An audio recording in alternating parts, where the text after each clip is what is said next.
welcome to Lesson 3 of Negotiate Value. I'm Jack. I've got a new microphone here, so I hope I sound better, and I know you can see me. Now, if you're watching me and you see me do this, what does it make you think of? Now, what if I say, wax on, wax off?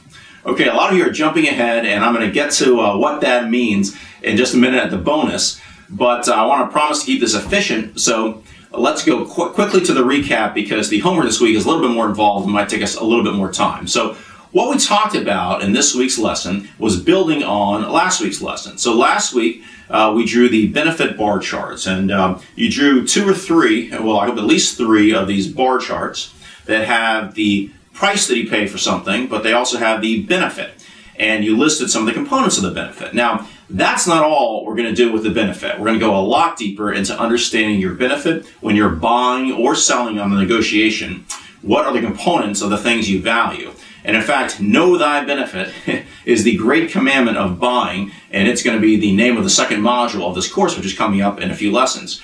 But we're going to leave that for the moment and go to the seller side and think about the surplus that the seller gets, which is the difference between the price and the cost they incur. You can see it on the chart here, you saw it in your lesson, and it's really important to understand that because what negotiate value is all about is getting the most value for yourself as either the buyer or the seller. Now, we're going to go this week into the vendor's costs because that's what determines what that difference is, what the seller's profit is. And cost analysis is a wide and deep subject. You can spend years studying it. You can get doctorates in that field or related degrees. And we're not going to go into every aspect of it. We're not going to get through all the depth. But the good thing to know is that you don't have to be an economist or a spreadsheet wizard to understand cost analysis and to get a very good understanding of your vendor's costs. And it's an extremely important skill, again, to understand where that surplus is and how you can get the most of it. So that brings us to our homework this week, and let's jump right into it. I'm going to get my paper here and start working. And the exercise was to choose a purchase that is a recent purchase, and it can be personal side or the work side. And we want to draw that benefit bar chart with the benefit at the top and the price in the middle. I didn't draw that very neatly, did I? And then up here is the value. That's the value that's captured by the buyer. And the difference between the price and the cost is the profit for the seller. Now, what we want to do is go a little deeper into this cost this week. So we're going to identify a few bullet points for the purchase. The purchase that I'm thinking of is my coffee purchase, which is one of the ones I had in homework from last week. And when I think about the vendor's costs, I think there are a few things that the vendor had to buy to produce and deliver that cup of coffee. So one thing is the milk and the coffee beans, the ingredients themselves. Another is the wages for the barista or the person working at the coffee shop. And the third thing is the rent. And I'm not worrying about getting every single expense because I think a few of those are probably the basic expenses for that for the vendor to sell and deliver that coffee. So that's the first step. Now we're going to go to the next step, which is to weight the relative costs here. So what I'm going to do is just estimate that for the ingredients, the milk and the coffee beans, that was probably a relatively low part of the total expense that the seller incurred. Now wages, I think, was probably the biggest one. I'm going to put 3 stars there. And rent, I'm going to estimate 2 pluses there just for the difference in where the costs were. And I may not be quite right on this, but we're just getting ballparks so we can estimate what the cost is. Then the third part is to classify the expense. And we outlined several classifications for expenses in the homework. And I'll go over all those in a minute, but one of them was materials, and that's how I'm going to classify the milk and coffee beans, ingredients or materials. Another was labor, and certainly the wages or salary goes into labor. And another one was just broadly overhead, and I'll put rent into overhead. The other 2 were cost of sales and cost of delivery. So we want to tag our expenses as one of those costs. And that's it. That's the homework for week number 3 of Negotiate Value. So I'm going to walk through briefly 2 more examples of homework just so you get a sense of it. And the first one or the second one here I'll go through is the tank of gas. That was another one of my expenses from the first week. And again, we've drawn the value bar chart where we've got the value, the difference between the benefit and the price, and the difference between the price and the cost being the seller's profit.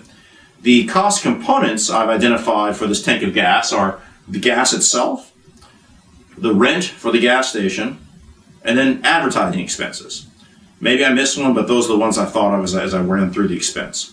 And then I weighted these, and I'm guessing that the cost of the gas is the dominant one here. So I'll put 5 pluses next to that. Then 2 pluses next to the rent cost, and just 1 next to advertising. And then to classify those expenses, I'm using, again, the 5 letters, the 5 classifications that we identified in the lesson. The gas is part of materials, the rent is part of overhead, and advertising is part of the cost of sales. Okay, so let's take a quick look at a third expense. And again, I'm using one of the purchases from my week 2 homework. And that is an art class for the kids. So I drew the value bar chart and I dove into the costs. I think the largest cost for the art class is the teacher wages. So I weighted that with 3 pluses and called that labor. Another cost is the art supplies. I just give that 1 plus. I don't think it's that big, and call that materials. And then the third cost, which I gauged in the middle, is the rent, which is part of the overhead.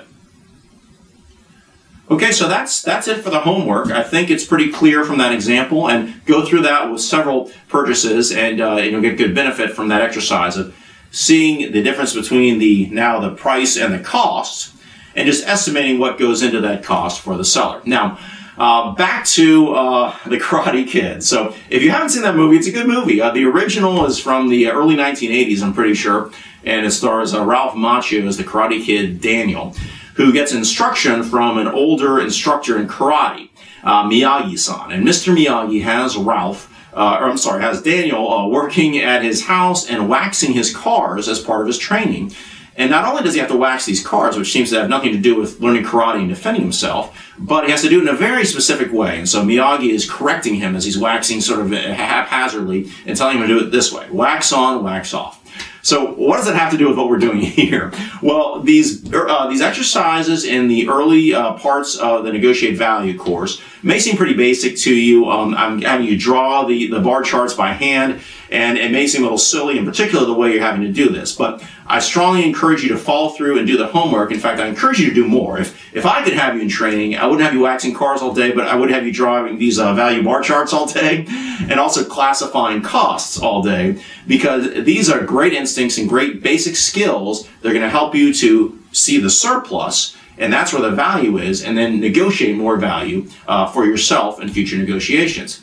So my hope, my vision, is that someday in the future you'll be entering a negotiation and you get one of these classic techniques thrown at you, something to throw you off, and you'll go kapow, and you'll knock it away because you'll say, hey, I can do this difference between the price and the benefit. I know that skill. Or you'll get another one coming your way and you'll knock that away, and you'll say, hey, that's a cost thing, and I'm well practiced in that. So that's my vision, that these skills will start to be sort of foundational instincts as you go forward and learn more about negotiation. And you know that thing with the bird? Yeah, let's see. The bird like this, we'll do that later too. Maybe not, but that's just an idea. So that's it for this lesson. And do the homework, and I'll see you at lesson 4.